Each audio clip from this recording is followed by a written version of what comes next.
one of the absolute things we should judge when we say quality is, does it sell the product? I do believe quality has to factor in it achieving the mission at hand, which is to get someone to buy it. I also believe that the way quality is debated in every boardroom in the Fortune 500 CPG landscape is completely based on someone's opinion, if it is hitting luxury enough, funny enough, irreverent enough, their personal opinion. And so I think that we must define quality first.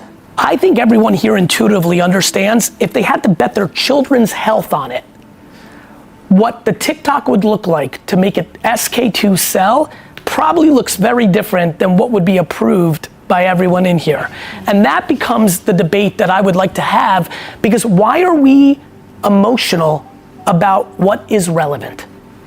Why are we emotional about what is relevant? Today, luxury around the world requires, for growth, to do partnerships with streetwear brands. But they got to a point where they couldn't win on relevance enough anymore without them. We must learn from what's happened prior to us. If you do not acquire 25 and 27 and 20-year-olds who, as you know, every day are requiring more and more from their formulas, so much so that our point of differentiation on the massive, incredible formula we have continues to close the gap. If we do not become relevant under 35 and yesterday, we will all wake up and realize that it was our era that put the executives that are dealing with the issues 5 years from now in a precarious spot. While you are the custodians of this iconic brand, I ask you to not put the next group in a precarious position. My friends, we don't have a lot more time putzing around. We must get much more relevant very quickly, grounded in platform and culture truths. And we must allow our insecurities and egos and ideologies, we need to leave them at the door and walk into these boardrooms and win on consumer truth. We must.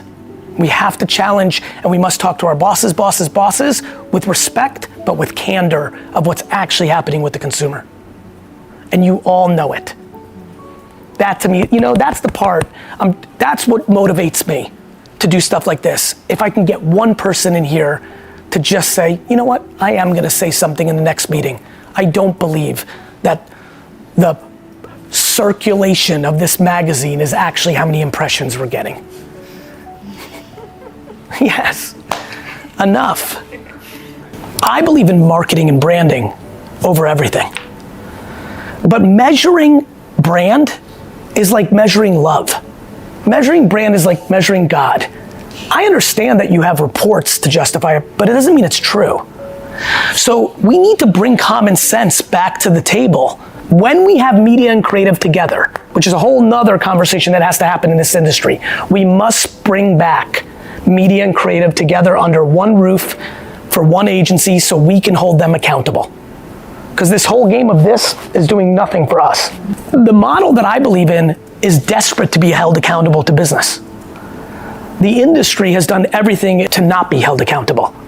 And so that's how I would do it with brand, because you're affecting them not because of discounting, not because you're a good sales organization, you have incredible placement within the store. It's because you've proven that messaging has compelled more people to buy something than not. And so that's how you would do it.